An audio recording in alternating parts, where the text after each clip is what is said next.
அனைவருக்கும் அஸ்ஸலாமு அலைக்கும். நம்ம குரான் காலேஜ் சேனலில் இன்றைக்கி உஸ்தாத் அல்தாஃபியோட இரவு தொழுகை பற்றி தெரிஞ்சுக்கிறதுக்காக நம்மள்ட்ட இருக்க கேள்விகளை கேட்டு தெரிஞ்சுக்க போகிறோம். வாங்க வீடியோக்குள்ளே போகலாம். அஸ்ஸலாமு அலைக்கும் உஸ்தாத். அலைக்கும் ஸலாம் வரஹ்மத்துல்லாஹ். ஸோ இப்போ இந்த இரவு தொழுகைன்னு சொல்கிறப்ப பலருமே பல பேரை சொல்லி அழைக்கிறாங்க இல்லையா? ஸோ இது கரெக்டான பேர் தான் என்ன? ஹதீஸ்களில் பல பெயர்களே வருது. இதுக்கு ஒரு குறிப்பிட்ட பேருன்னு இல்லாமல் ஒன்றுக்கு மேற்பட்ட பெயர்கள் வர்றதுனால பலரும் பல்வேறு பெயர்களை அழைக்கிறாங்க. ஒரு மனுஷனே அவனுடைய ரோலுக்கு தகுந்த மாதிரி பல பெயர்கள் ஒரு மனுஷனுக்கு இயல்பாக மாறும் தானே. ஒருத்தர் கலெக்டராக இருப்பார் ஆஃபீஸில், வீட்டுக்கு வந்தால் கணவராக இருப்பார். கணவரும் தான் கலெக்டரும் தான். அது மாதிரி அது இந்த இந்த இரவு தொழுகையை பார்க்குற டைமென்ஷன்களில் வெவ்வேறு பெயர்கள் அதுக்கு சூட்டப்பட்டிருக்கிறது. இப்போ சலாத் லைல் அப்படின்னு சொல்கிறாங்க. ஹதீஸிலே வரக்கூடிய பேர் தான் இது. இரவு தொழுகை, இரவுல தொழுகிறதுனால இரவு தொழுகை இயல்பாக புரிஞ்சுக்கிற மாதிரி தான் இருக்கிறது. கியாமுல் லைல் அப்படின்னு ஒரு சொல்லு, அதுவும் ஹதீஸில் வருது. கியாமுல் லைல் அப்படின்னாலும் அதுவும் கிட்டத்தட்ட இதுக்கு நெருக்கமான அதே பொருள் தான். இரவில் நின்று வணங்குதல், இரவில் எழுந்து தொழுதல் அப்படிங்கிற கருத்து தரக்கூடியது. அதனால் அந்த பேரும் பயன்படுத்தப்படுகிறது வருது. அது மாதிரி தஹஜ்ஜத் என்கிற ஒரு சொல்லு இதுக்கு பயன்படுத்தப்படுது. தஹஜ்ஜத் அப்படிங்கிறது தூக்கத்திலிருந்து எழுதல். பெரும்பாலும் பின்னிரவில் தொழுதுருக்கிறாங்க ரசூலுல்லாஹ்னு பார்க்குறோம். அதனால் தூங்கி எழுந்து தொழுகிற தொழுகைங்கிறதுனால தஹஜ்ஜத் என்கிற சொல்லு அதே தொழுகைக்கு பயன்படுத்தப்பட்டதையும் நம்ம பார்க்குறோம். மாதிரி வித்ரு என்கிற சொல்லு பயன்படுத்தப்படுது. அது அந்த தொழுகை ஃபைனலாக ஒற்றைப்படையில் தான் அது நிறைவாகும். அதனுடைய தொழுகையினுடைய ஸ்ட்ரக்சரே ஒற்றைப்படை தான். அப்போ அதனால் அதை கவனத்தில் கொண்டு அது வித்ரு என்று பெயர் பெற்றிருக்கிறது. இது மாதிரி ஒரே தொழுகையை பார்க்குற பார்வைகள் கோணங்களின் அடிப்படையில் பல்வேறு பெயர்களாக ஹதீஸில் இருக்கிறது. அதனால் அதில் எந்த பெயரை நம்ம பயன்படுத்தினாலும் அது பிழையானது இல்லை. ஸோ இப்போ அப்படி சொல்கிறப்ப தராவி அப்படிங்கிற பேர் எப்படி வந்துச்சு? தராவீஹ் அப்படிங்கிறது அது ஹதீஸ்களில் இல்லை, ரசூல்லா காலத்தில் அப்படி ஒரு பயன்பாட்டில் இல்லை. ரசூல்லாவுடைய காலத்துக்கு பிறகு மக்களிடத்தில் அப்படி ஒன்று உருவாயிடுச்சு. ஏன் எப்படி வந்துச்சு அப்படின்னு சொல்லி கேட்டால், இப்போ தொழுகிற மாதிரியெல்லாம் பள்ளிவாசலில் ரொம்ப விரைவாக தொழக்கூடிய ஒரு பழக்கம்லாம் ஆரம்ப காலத்தில் இல்லை. இரவு தொழுகை அப்படின்னாலே ரொம்ப நிதானமாகவும் அதிக நேரம் எடுத்தும் ரசூலுல்லாஹ்வுடைய தொழுகையும் அது மாதிரி தான் நம்ம பார்க்க முடிகிறது. நீண்ட நேரம் நபிகளார் தொழுது இருக்கிறாங்க. சூரா பக்ரா ஓதி தொழுதாங்க, சூரா நிசா ஓதி தொழுதாங்க, சூரா ஆல இம்ரான் ஓதி தொழுதாங்க. இதெல்லாம் ஒரு ரக்காத்தில் இவ்வளோ ஒரு பக்ரா சூறாவே இன்னைக்கு நம்ம கிட்டத்தட்ட 3 நாள் 4 நாளைக்கு ஓதுவாங்க பள்ளிவாசல்களில். அப்படி இருக்கும் பொழுது நீண்ட நேரம் ஓதி தொழுகிற தொழுகையாக இருந்த காரணத்தினால அது ஒவ்வொரு சலாமுக்கு இடையிலையும் ஒரு சின்ன ஓய்வு எடுத்துக்குவாங்க. நீண்ட நேரம் நின்னாச்சு, அதுக்கப்புறம் கொஞ்சம் ரிலாக்ஸ் பண்ணிட்டு பாத்ரூம் போயிட்டு மோங்கால் கழுவிட்டு ஓல் செஞ்சுட்டு கொஞ்சம் ஓய்வு எடுத்துட்டு மீண்டும் வருவாங்க. அதுக்கப்புறம் அடுத்து அப்படியே நீளமாக அந்த தொழுகை போகும். அப்போ அந்த ஓய்வெடுத்து தொழுகிற ஒரு பழக்கம் இருந்ததுனால ஓய்வெடுத்து தொழுகிற தொழுகை தராவீகனா ஓய்வுன்னு அர்த்தம், ரெஸ்ட்னு அர்த்தம், இடைவேளைன்னு அர்த்தம். அப்போ அந்த ஓய்வெடுத்து தொழுகிற தொழுகை அப்படிங்கிற மாதிரி பேரை சொல்லாமல், ரசூலுல்லாஹ் பயன்படுத்தின பேரை சொல்லாமல் ஒரு பாமரத்தனமாக சொல்கிறதுன்னு சொல்லலாம். ஒருத்தருக்கு பேர் என்னன்னு தெரியல, நம்ம அவரை அடையாளப்படுத்துவோம்ல, அந்த நெட்டையா கண்ணாடி போட்டிருப்பாரு அப்படி சொல்லுவோம்ல, அந்த மாதிரி நம்ம ரெஸ்ட் சொல்லுவோமே அப்படிங்கிற மாதிரி ஒரு பழக்கத்தில் அதுவே ஒரு மக்கள் மத்தியில் பிரபல்யமாக மாறிடுச்சு. ஓகே உஸ்தாத். இப்போ அடுத்து இப்போ நோன்பாளிகளுக்கு இந்த தொழுகை கட்டாயமாக அவங்க தொழுது தான் ஆகணுமா? அப்படி சில பேர் நினைக்கிறாங்க. நோன்பாளிகள் நோன்பு எப்போ ஃபுல்ஃபில் ஆகும், நோன்புடைய நன்மை முழுமை பெறும்னு கேட்டால் இப்போ இந்த தொழுகையை முடிச்சா தான் காலையிலேருந்து தொழுகிற தொழுகையும் ஏற்றுக்கொள்ளப்படும் அப்படி கூட சொல்கிறாங்க. பெண்கள் மத்தியில் அப்படியெல்லாம் ஒரு பேச்செல்லாம் இருக்கிறது. ஆனால் அப்படி கட்டாயம் என்று சொல்லக்கூடிய வகையில் எந்த செய்தியும் நமக்கு இல்லை. நோன்பாளிக்கும் சரி நோன்பு இல்லாதவங்களுக்கும் சரி, இது நோன்பாளியோடு சம்மந்தப்பட்ட நேரடியாக சம்மந்தப்பட்டதும் இல்லை. கட்டாயம் என்று சொல்லக்கூடிய எந்த செய்திகளையும் குரான்லேயோ ஹதீஸ்லேயோ நம்மளால் பார்க்க முடியல. மாறா என்ன இருக்குன்னு கேட்டால், ஃபர்லுக்கு அடுத்தபடியாக கட்டாயமாக தொழ வேண்டிய சுபுஹு லுஹர் அஸ்ர் மக்ரிப் இஷா என்கிற ஃபர்லுக்கு அடுத்தபடியான முக்கியத்துவம் பெறக்கூடிய தொழுகையாக இந்த தொழுகை இருக்கிறது. இப்போ நாம் ஃபர்லான தொழுகைகளுக்கு முன்பின் சுன்னத்துகள் இருக்கிறது. லுஹாவுடைய தொழுகைன்னு ஒரு சுன்னத்தான தொழுகை இருக்கிறது. அது மாதிரி கிரகண தொழுகை சுன்னத்தான தொழுகை இருக்கிறது. மழை தொழுகை சுன்னத்தான தொழுகை இருக்கிறது. பள்ளிவாசலுக்குள்ளே நுழைஞ்ச உடனே தஹியத்துல் மஸ்ஜித்னு சொல்லிட்டு இது மாதிரி சுன்னத்தான தொழுகைகள் இருக்கிறது. இதெல்லாம் நபிகளார் தம்முடைய வாழ்க்கையில் பல கட்டங்களில் பல்வேறு தருணங்களில் செய்து காட்டிய சுன்னத்தான தொழுகைகள் தான்.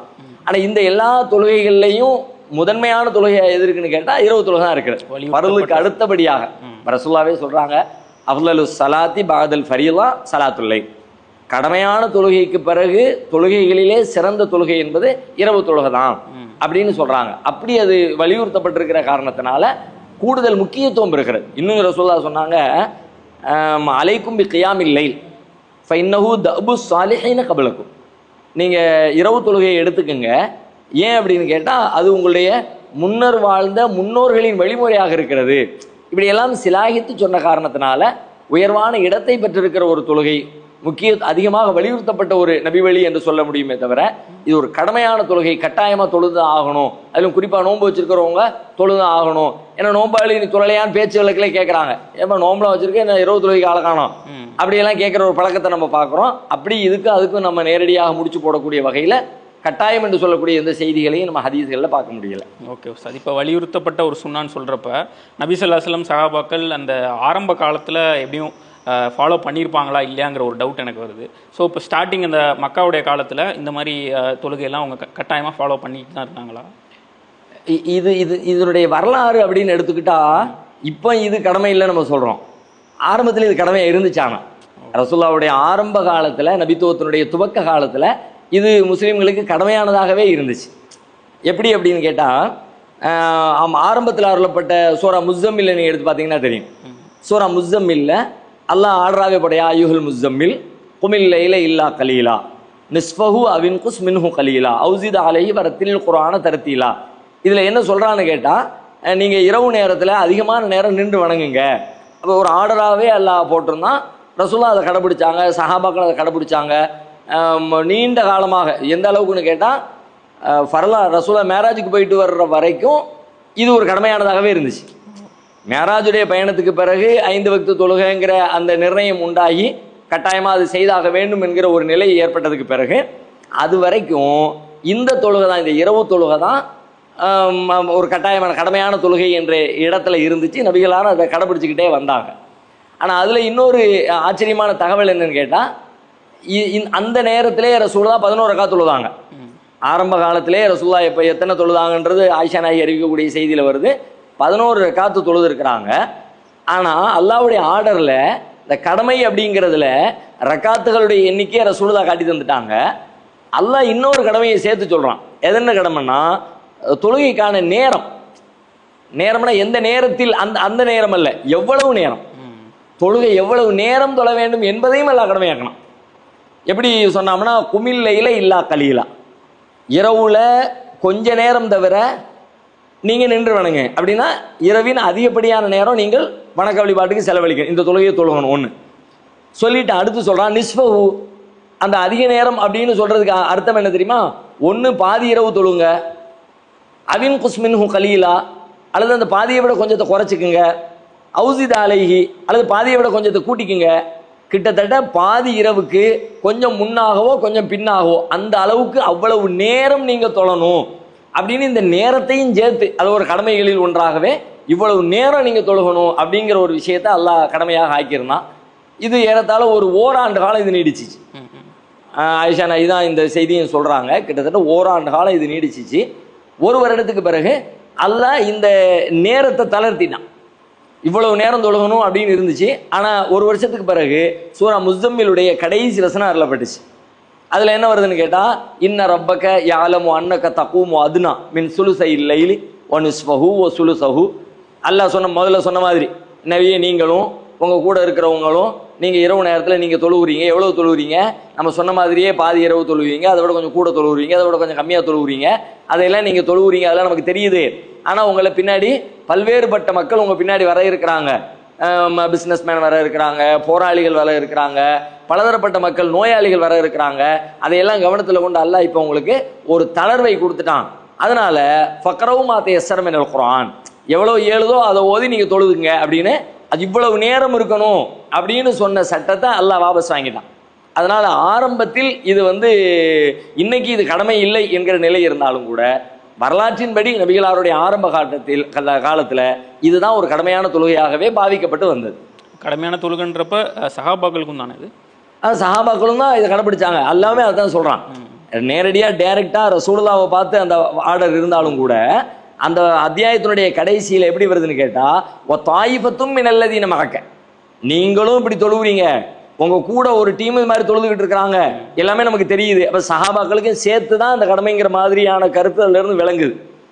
ஆனால் அதில் நம்ம இன்னொரு விஷயம் என்ன பார்க்கலான்னு கேட்டால் அதுக்கு பிறகு நபி ஸல்லல்லாஹு அலைஹி வஸல்லம் இந்த தளர்வுலாம் வந்துருச்சு, 5 நேர தொழுகைங்கிற அந்த கடமை வந்துருச்சு. அதுக்கு பிறகு இது நஃபில் என்கிற ஒரு நிலைக்கு இது மாறிடுச்சு. ஆனாலும் நபி ஸல்லல்லாஹு அலைஹி வஸல்லம் அவங்க கடைசி வரைக்கும் ஒரு கடமையை போலவே தான் அதை கடைபிடிச்சிக்கிட்டே வந்தாங்க. ரசூலுல்லாஹ்வுடைய வாழ்க்கை முழுவதும் அதை ரசூலுல்லாஹ் மிஸ் பண்ணவே மாட்டாங்க. எப்படி அவங்க 5 நேர தொழுகையை மிஸ் பண்ண மாட்டாங்களோ, மிஸ் பண்ண முடியாதோ, அதுபோல நபிகளார் தம்முடைய வாழ்நாளில் பயண நேரங்களில் கூட இந்த இரவு தொழுகையை மிஸ் பண்ணதே கிடையாது. கரெக்டாக ரசூலுல்லாஹ் வளமையாக தொழுதுருவாங்க. ஆனால் குர்ஆனில் இன்னொரு வசனம் வருகிறது, சூரா பனி இஸ்ராயேலில் ஒரு வசனம் வருகிறது. அந்த வசனத்தின்படி அறிஞர்கள் என்ன சொல்றாங்கன்னு கேட்டால், நபிகளார் வெறுமனே கடைபிடிக்கல, அல்லாஹ் அவங்களுக்கு அதை கடமையாகவே ஆக்கியிருந்தான். அதனால தான் அதை அவ்வளோ வலியுறுத்தி கடைபிடிச்சாங்க.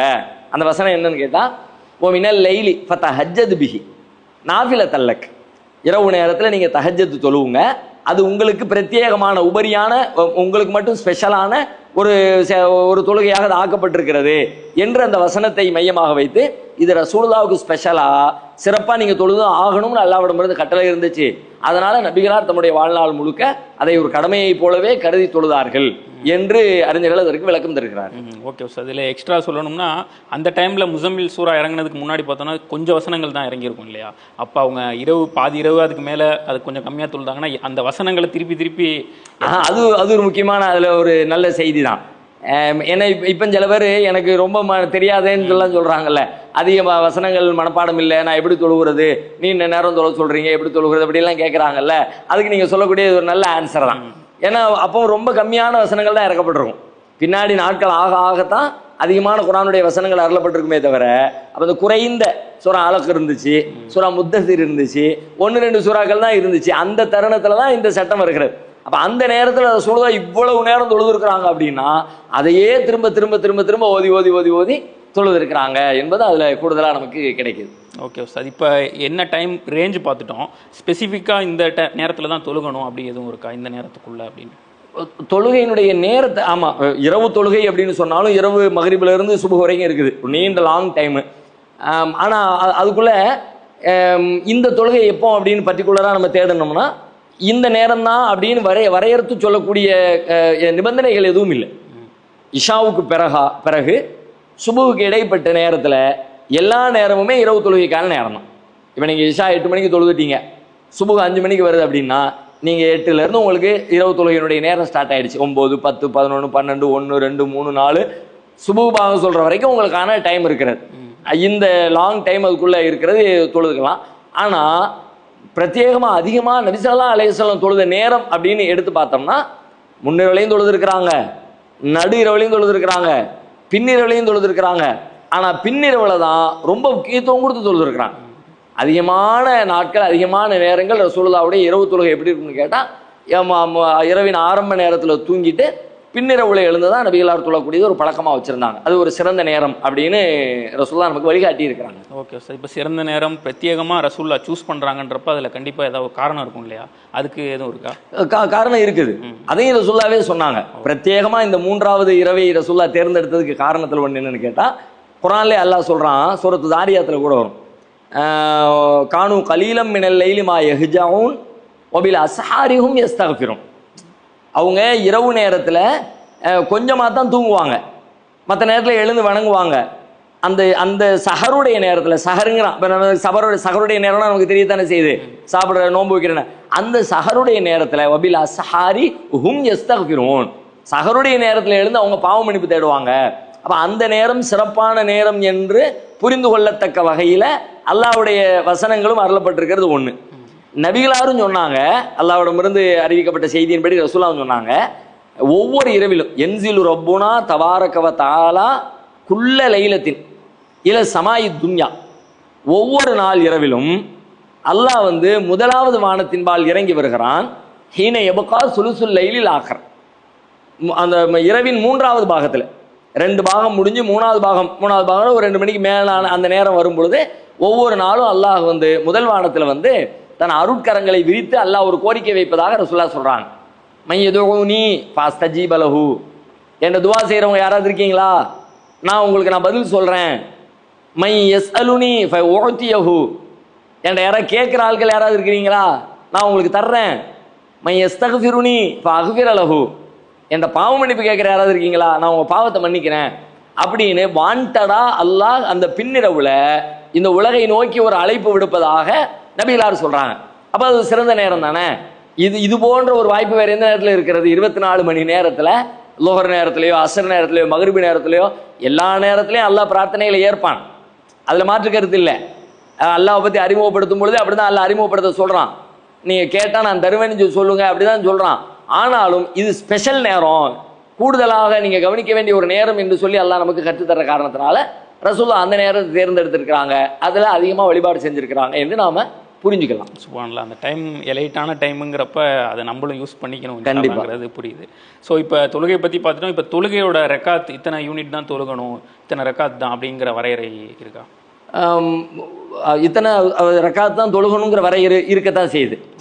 பொதுவாகவே எந்த ஒரு சுன்னத்தான அமலும் ரசூல்லா என்ன செஞ்சாங்களோ இது சுன்னத்தான தொழுகைன்னு நம்ம சொல்கிறோம். ரசூல்லாவுடைய வழிமுறை சுன்னத்தான தொழுகை. சுன்னத்தான தொழுகைன்னா ரசூலுல்லா என்ன செஞ்சாங்களோ அதையும் நாம் செய்வதற்கு பேர் தான் அந்த சுன்னத்தை கடைபிடிக்கிறதாக அர்த்தமாகும். நான் எந்த வரையறையும் இல்லாமல் நான் இஷ்டத்துக்கு தொழுவேன் அப்படின்லாம் நம்ம சொல்ல முடியாது. அப்படி நாம் பார்த்தோம்னா நபிகளார் இதை பல மாதிரி தொழுதுருக்கிறாங்க. அந்த பலதுமே நமக்கு அனுமதிக்கப்பட்டது தான். ரசூல்லா என்னென்ன எத்தனை எத்தனை ரக்காத்துகளாக எல்லாம் தொழுதாங்களோ ஒரே மாதிரி ஆரம்பத்திலேருந்து கடைசி வரைக்கும் ரசூல்லா தொழலை. அவங்களுடைய சூழலுக்கு ஏற்ப, தேவைக்கு ஏற்ப, உடல்நிலைக்கு ஏற்ப, மனநிலைக்கு ஏற்ப சில நாள் கூட, சில நாள் குறைவாக, சில நாள் நடுநிலையாக பல மாதிரி தொழுதுருக்கிறாங்க. சில நேரங்களில் ரசூல்லா 7 ரக்காத்துகள் தொழுதுருக்கிறாங்க, சில நாட்களில் 9 ரக்காத்துகள் தொழுதுருக்கிறாங்க, சில நாட்களில் 10 ரக்காத்து தொழுதுருக்கிறாங்க, சில நாட்களில் 11 ரக்காத்து தொழுதுருக்கிறாங்க. இது மாதிரி பல மாதிரி நபிகளார் தொழுதுருக்கிறாங்க. சில தருணங்களில் வித்ரு மட்டுமே, வித்ருன்னு சொல்லி சொன்னால் வித்திரை பற்றி சொல்லும்போது இப்படி சொல்கிறாங்க, விரும்பினவர் 5 ரக்காத்து வித்திரு தொழுதுக்கட்டும், விரும்பினவர் 3 ரக்காத்து வித்திரு தொழுதுக்கட்டும், விரும்பினவர் 1 ரக்காத்து வித்திரு தொழுதுக்கட்டும்.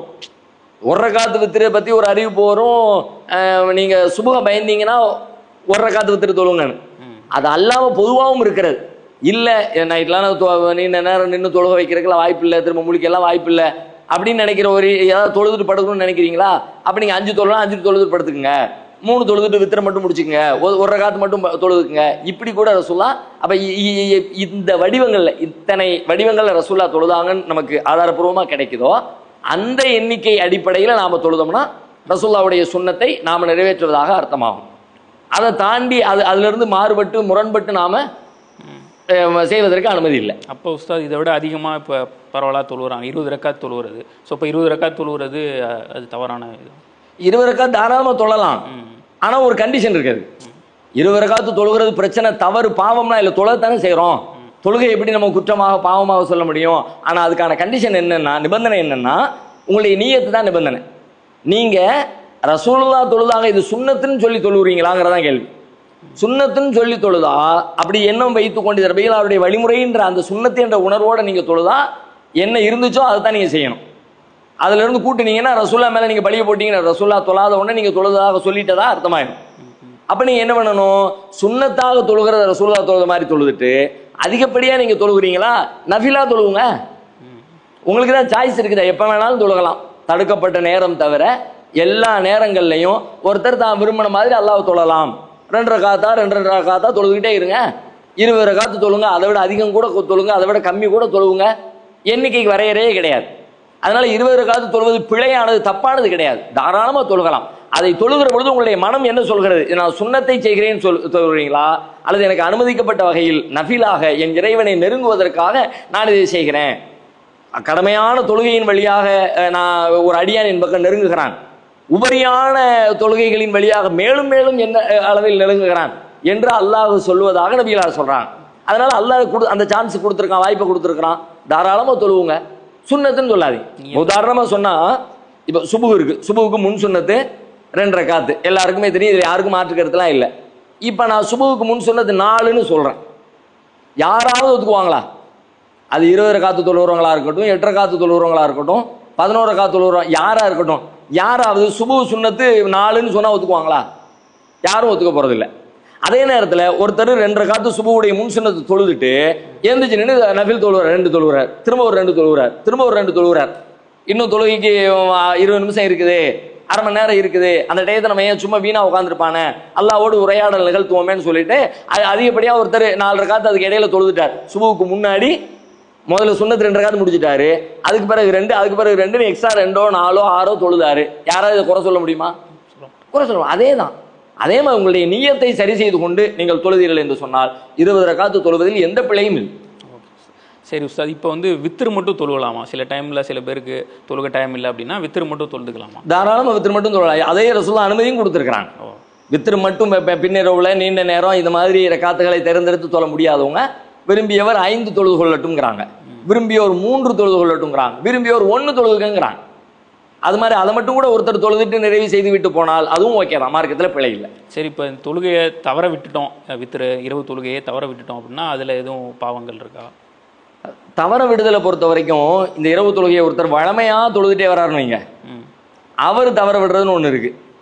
என்னைக்காவது ஆர்வத்தில் எழுந்திரிச்சு 2 நாள் தொழுதுட்டு 3ஆம் நாள் பெட்டை போடுறது அப்படி சில பேர் தொழுவாங்க.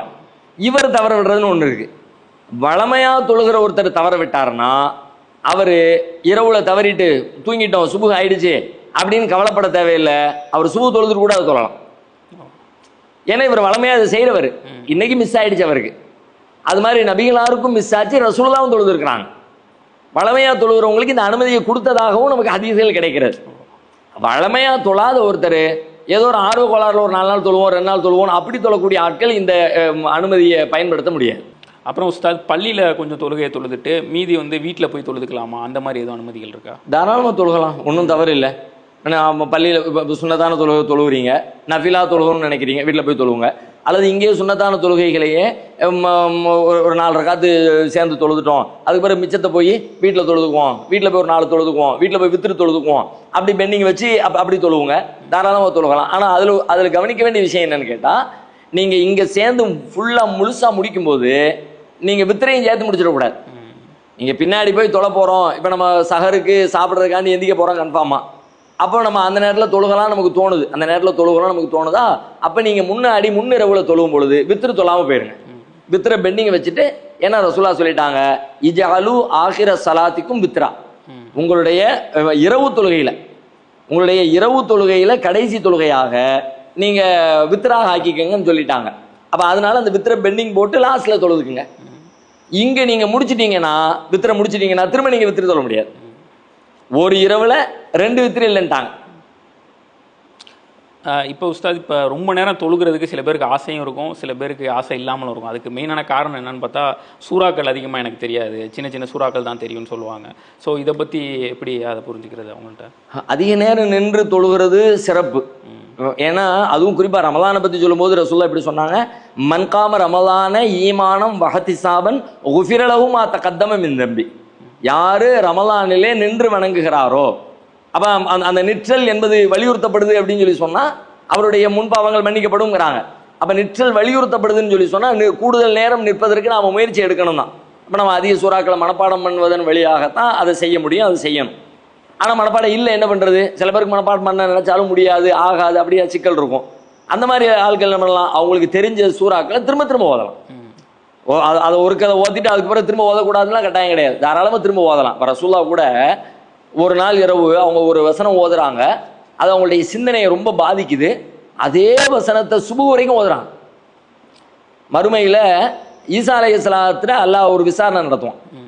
அந்த விசாரணையின் பொழுது நீங்கள் தான் வந்து உங்களையும் உங்கள் அம்மாவையும் கடவுளாக கும்பிட சொன்னீங்களா வச்சிங்களான்னு சொல்லி எல்லாம் கேள்வி கேட்பான். அப்போ ஆன்சர் பண்ணுவாங்க, எல்லாம் நான் அப்படிலாம் சொல்லலை, நீ என்னத்தை சொன்னீங்க அதான் நான் செஞ்சேன், அதான் உனக்கு தெரியுமே எல்லாத்தையும் சொல்லிட்டு கடைசி அல்லாஹ்விடத்துல சரண்டர் அடைவாங்க. இன் துஅஸிபுஹும் ஃபைன்னஹும் இபாதுக் வ இன் தக்ஃபிர் லஹும் ஃபைன்னக அன்தல் அஸீஸுல் ஹக்கீம். இறைவா, இன் துஅஸிபுஹும் ஃபைன்னஹும் இபாதுக், நீ அவர்களை தண்டித்தால் அவர்கள் உன்னுடைய அடியார்கள், உனக்கு ரைட்ஸ் இருக்குது, நீ தண்டிக்கலாம். வ இன் தக்ஃபிர் லஹும், நீ அவர்களை மன்னிச்சனா ஃபைன்னக அன்தல் அஸீஸுல் ஹக்கீம், நீ நன்கு அறிந்தவனாகவும் யாவரையும் மிகைத்தவனாகவும் இருக்கிறாய் என்று அல்லாஹ்விடத்துல சொல்லுவாங்கன்னு சூரா மாயிதாவுடைய கடைசியில் இந்த செய்தி அல்லாஹ் சொல்கிறான். நாளைக்கு மறுமையில் இப்படி நடக்கும்னு ரசூல் ஸல்லல்லாஹு அலைஹி வஸல்லம் இது ஓதிக்கிட்டே வர்றாங்க. ஓதும்போது இந்த வசனத்தை அவங்கள ரொம்ப பாதிக்குது. அப்போ அதை திரும்ப திரும்ப திரும்ப ஓதிக்கிட்டே இருக்கிறாங்க. யுரத்திதுஹா, மீண்டும் மீண்டும் அதையே ஓதிக்கிட்டு இருக்காங்க. காலை சுபு வர்ற வரைக்கும் அந்த ஒரு வசனத்தையே ஓதிக்கிட்டு இருந்தாங்கன்னு கூட ஹதீஸ் பார்க்குறோம். அப்போ நாம் நமக்கு தெரிஞ்ச ஒரே சூறாவை மீண்டும் மீண்டும் ஓதி தொழுவது ஒன்றும் பிழையானதில்லை. Okay sir. அடுத்து இப்போ இந்த தொழுகைக்குன்னு பிரத்யேக சிறப்புகள் எதுவும் இருக்கா? இதுக்கான பலன்கள் இருக்கா? அதுக்கப்புறம் பள்ளியில் தான் முக்கியமாக தொழுகணுமா, இல்லை வீட்டில் தனியாக தொழுதுக்கலாமா? இதை பற்றி இதனுடைய சிறப்புகள் அப்படின்னா உண்மையிலே ரொம்ப சிறப்பு. இது நம்ம முதல்ல சொன்ன மாதிரி பரலான தொழுகைக்கு அப்புறம் இதுதான் முதலிடத்தை பெறுகிறது என்ற அளவுக்கு ரசூலுல்லாஹ் சொல்லிட்டாங்க. அதை தாண்டி நம்ம சிந்திச்சு பார்த்தோம்னு சொல்லி சொன்னால் இந்த நேரம் வந்து உண்மையிலே மக்கள் எல்லாம் தூங்குகிற நேரம். நிறைய ஹதீஸ்களில் மக்கள் தூங்கும்போது நீங்கள் தொழுவுங்க, அது உங்களை சொர்க்கத்துக்கு அழைச்சிட்டு போகும் என்று சொல்லக்கூடிய அது சிலாயித்து சொன்ன விஷயங்கள்லாம் நிறைய இருக்கிறது. இந்த நேரம் இருக்குத மக்கள்லாம் தூங்கும்போது நீங்கள் தனிமையில் போய் நின்று தொழுகிறீங்க பார்த்தீங்களா, இந்த தனியாக போய் தொழுகிறது அப்படிங்கிறது தான் உங்களை பவர்ஃபுல்லாக மாற்றும். உங்களுக்கும் உங்கள் இறைவனுக்கும் இடையில் உண்டான நெருக்கத்திற்கு மற்ற எந்த நேரத்தையும் விட ஆகச்சிறந்த மிக பொருத்தமான நேரம் இந்த பின்னிரவு தான். அதுவும் குறிப்பாக தனிமை தான். கூட்டாக தொழுவதற்கு அனுமதி இருக்கிறது, செய்யலாம், தப்பு கிடையாது. ஆனால் நீங்கள் அப்படியே அல்லாவோட கரைஞ்சு போகணும் அப்படின்னா தேம்பி உங்களுடைய கோரிக்கைகளை முன் வச்சு அழுது கதறி அல்லாவிடத்தில் கெஞ்சி நிற்கணும்னா அதுக்கு கூட்டம் பொருத்தமானதில்லை. பள்ளிவாசல் என்பது அதுக்கு பொருத்தமானதில்லை. அதனால தான் நீங்கள் இந்த மாதிரி தொழுகைகளை நீங்கள் தனியாக தொழுவுங்க, வீட்டில் தொழுவுங்கன்னே சொல்ல சொன்னான். உபரியான தொழுகைகளை வீட்டில் அமைச்சுக்குங்க. அதில் இந்த தொழுகையை நம்ம அப்படி அமைக்கும்போது, இப்போ நான் தனியாக இருக்கும்போது நான் மட்டுமே தனியாக இருக்கேன், என்னோடு நான் இருக்கிறேன். நல்ல கவனிங்க, என் கூட நான் பேசுறதுக்கு யாரும் இல்லை, என்கிட்ட பேசுறதுக்கு யாரும் இல்லை. அப்போ நான் என்னோடு பேசுகிறேன், என் மனதோடு பேசுகிறேன், என் அகத்தோடு பேசுகிறேன், என் ரப்போடு பேசுகிறேன். ஒரு மனிதனுடைய மாற்றம் எங்கிருந்து துவங்கும்னு கேட்டா அவன் தனக்குள்ளே எப்போ பேச ஆரம்பிக்கிறானோ அப்போ தான் துவங்கும். ஊருக்கு உலகத்துக்கு மற்றவங்கள்ட்ட பேசிக்கிட்டு இருக்கும்போது அதெல்லாம் விஷயம் இல்லை, அது உள்ள ஒன்று இருக்கும், வெளியே வேற ஒன்று வந்துடும். ஆனால் நான் எனக்குள்ளே பேசுறதுக்கு இல்லை, நான் நேற்று என்ன செஞ்சேன், இன்னைக்கு என்ன செஞ்சேன், அதில் சரியாக செஞ்சேனா தப்பாக செஞ்சேனா, அதை என்ன செய்யணும். அப்போ நீங்கள் எனக்கு ஒரு தவறை சுட்டி காட்டுகிற நேரத்தில் கூட என்னுடைய ஈகோ பல நேரத்தில் அதை ஏற்றுக்கொள்ள விடாமல் தடுத்து விடலாம். ஆனால் நானே என் தவறை அனலைஸ் பண்ணுகிற நேரத்தில் அது ரொம்ப எளிமையாக அந்த தவறிலிருந்து நான் மீண்டு வருவதற்கான வாய்ப்பு இருக்கிறது. அதுக்கான ஒரே டைம் இந்த நேரம் தான். இதுக்கு ஈக்குவலாக வேற ஒரு நேரத்தை சொல்லவே முடியாது. அதை விட இன்னும் சூப்பராக சொல்றதா இருந்தா, ரசூலுல்லாவுக்கு ஆரம்பத்தில் 20 தொழுகை எல்லாம் கடமையாக்கினான்ல, கடமையாக்கின அந்த தொடர்லையே இந்த தொழுகை உங்களுக்கு என்ன பெனிஃபிட்டை தரும் தெரியுமா அப்படின்னு அல்லாஹ் சேர்த்து சொல்றான். அல்லாஹ் சொல்றான், இன்ன நாஷியத்தல்லைலி ஹிய அஷத்து வத்தான். இரவு நேரத்தில் நீங்க எழுந்து நின்று வணங்குவது அப்படிங்கிறது உங்களுடைய காரியங்களை உறுதிமிக்கதாக ஆகும். எல்லாத்துலேயும் உறுதியா இருக்கணும், போல்டா இருக்கணும், ஸ்டடியா நிற்கணும் அப்படின்னு மனுஷன் ஆசைப்படுறான்ல. அப்ப வாழ்க்கையை நீங்க செய்கிற செயல்களை அனைத்தையும் உறுதிமிக்கதாக ஆக்குகிற ஒரு பண்பு எங்க இருக்குன்னு கேட்டா இரவு தொழுகையில் இருக்குது. அக்குவம கீழா உங்களுடைய சொற்களை சீராக்குங்கிறான்ல. உங்க பேச்சை நேர்த்தியா கரெக்டா கட்டளைட்டா பேசுவீங்க, நேர்மை உண்மையா பேசுவீங்க, வெட்டு ஒன்று துண்டு ரெண்டு மாதிரி அப்படி ரொம்ப அழகா உறுதியா பேசுவீங்க, சரியா பேசுவீங்க. அப்போ உங்களுடைய பேச்சை சரி பண்ணும். பேச்சு தானே மனுஷன், என் பேச்சை வச்சு தானே நீங்க என்னைய புரிஞ்சுக்கிறீங்க, என்னுடைய செயலை வச்சு புரிஞ்சுக்கிறது இருக்குது. ஆனால் பல நேரங்களில் என்னுடைய பேச்சு தானே அதுக்கு காரணமா அமைகிறது. பேச்சின் வழியாகத்தான் பல பேர் நற்பெயர் வாங்குறான், பேச்சின் வழியாகத்தான் பல பேர் கெட்ட பேர் வாங்குறான். பேச்சு ரொம்ப முக்கியமானது. பேச்சை சீர்படுத்தக்கூடிய ஆற்றல் இரவு தொழுகைக்கு இருக்கிறது. அப்ப பேச்சு சீராகுது அப்படின்னா முதல்ல கல்பு சீராகுதுன்னு அர்த்தம். கல்பு சீராகாம பேச்சு சீராகாது. யாருடைய உள்ளம் சரியா இருக்கோ உள்ளத்திலிருந்து வெளியே வர்ற வார்த்தை கரெக்டா இருக்கும். உள்ள நாசமா போய் கிடக்கிறவனுக்கு என்னத்தை தான் சொன்னாலும் நல்ல வார்த்தை வரவே வர, ஏதாவது ஒரு கட்டத்தில் வேற மாதிரியான சொற்கள் வந்துடும். அப்ப இப்படி என்னுடைய அகத்தை சுத்தப்படுத்துகிற, உள்ளத்தை கல்வை பரிசுத்தப்படுத்துகிற ஒரு தொழுகையாக எது இருக்குன்னு கேட்டா உண்மையில இரவு தொழுகை, தனிமையில் தொழுகிற தொழுகை அது அமைஞ்சிருக்கு. அல்ஹம்துலில்லாஹ். இப்போ கூட அந்த ஹதீஸ் கூட ஒன்று ஞாபகம் வருது, யார் தன் நாவையும் மறைமுக உறுப்பையும் பாதுகாக்கிறாரோ அவருக்கு சொர்க்கத்தை வாக்குறுதி அளிக்கிறார் அப்படின்னு ரசூலுல்லாஹ்வே கேரண்டி கொடுக்குறாங்கன்னா அப்போ எவ்வளோ முக்கியமான விஷயமா இருக்கும் அது. சரி உஸ்தாத், இப்போ இந்த பலன்கள் எல்லாம் சிறப்புகள் கேட்கும்போது நமக்கே ஒரு மோட்டிவேஷனாக இருக்குது தொழுதே ஆகணும் அப்படின்றது. ஆனால் எல்லாரும் ஒரு பாயிண்ட்டாக என்ன சொல்லுவாங்கன்னு கேட்டால், தொழுவும் போது எனக்கு தூக்கம் வருது அப்படின்னு சொல்லி அது ஒரு பாயிண்ட்டாக சொல்லுவாங்க. சொல்லாட்டி கூட உண்மை கூட அதுதான், எனக்கு தூங்குற டைம் அது எப்படி நான் சாக்ரிஃபைஸ் பண்ணுறேன். ஸோ இதுக்கு என்ன செய்யலாம்? முதல்ல தூக்கம் வந்தால் தூக்கம் தான், தூங்கிக்கிட்டே தொழுங்கலாம் சொல்ல முடியாது. தூக்கம் வந்தாலும் பரவாயில்ல தொழுங்கன்னு சொல்ல முடியாது. ஏன்னா இது கடமையானது இல்லை, உபரியானது தான். அப்படிங்கும்போது நம்ம அப்படி வலியுறுத்த முடியாது. இது மாதிரி ரசூல்லா காலத்தில் சில பேர் தொழுதாங்க, ரசூல்லா அதை அக்செப்ட் பண்ணலை. தூங்கி விழுந்தாலும் பரவாயில்ல அப்படியே கண்ணை முடிச்சுக்கிட்டு திரும்ப ஒரு ரசூல்லா பள்ளியாசலுக்குள்ளே வர்றாங்க. ஒரு கயிறு ஒன்று கட்டப்பட்டிருக்குது தூணில்.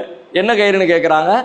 அதான் ஹபுலுல் ஜெய்னப், ஜெய்னப் அவங்களுடைய கயிறு, அவங்க கயிறியாமல் எங்கே வந்து கிடக்குது. இல்லை அவங்க இரவு நேரத்தில் தொலை வருவாங்களா, அப்படியே தொழுக ஆரம்பிக்கும் போது பிரச்சனை இல்லை, கொஞ்சம் நேரத்தில் டல்லாகி தூங்கி கீழே விழுந்துடக்கூடாதுல்ல, அதுக்காக வேண்டி இந்த கைத்தை இடுப்பில் கட்டிக்குவாங்க. அது அவங்க ஒரு வேளை கீழே சாஞ்சாலும் கயிறு தூக்கி அப்படி பேலன்ஸ் பண்ணிக்கும்ல, அதுக்கு தான் என்று ரசூலுல்லாஹ்வுக்கு பதில் சொல்லப்படுகிறது.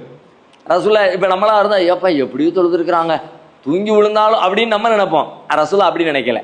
இது சாத்தி, இது கூடாது. ஏன்னா நீ என்ன சொல்ற உரையாடல்ல நீங்க பேசுறது உங்களுக்கு தெரியும். அல்லாஹ்விடத்துல என்ன பேசுறீங்க, ரஹ்மத்தை தான் கேட்குறீங்களா அல்லது வேற எதையும் கேட்குறீங்களா உங்களுக்கே தெரியாது. வசனங்களை கரெக்டாக ஓதுறீங்களா தப்பா ஓதுறீங்களா உங்களுக்கே தெரியாது. ஹுல்லுஹுன்ட்டான், கலட்டுங்கன்ட்டான். தூக்கம் வந்துச்சா, தூக்கம் வந்தவர் பள்ளியார் முதல்ல போய் தூங்கட்டும்.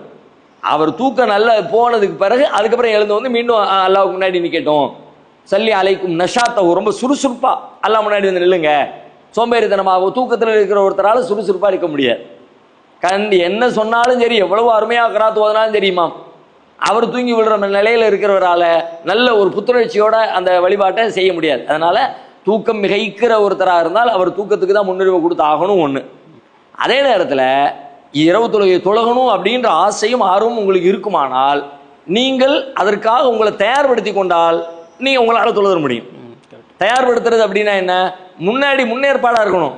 நம்ம நாள் முழுக்க கடுமையான வேலை, அங்கிட்டு அலைச்சல், தூக்கம் இல்லை, இப்படி எல்லாம் கடந்து உழண்டுட்டு 3 மணிக்கு எஞ்சி தொழுக நினைச்ச முடியாது. அப்போ தொழுதுன்னு நினைக்கிறவர் அதுக்கு முந்தைய இரவை சரி பண்ணணும், முந்தைய நாளையும் சரி பண்ணணும்.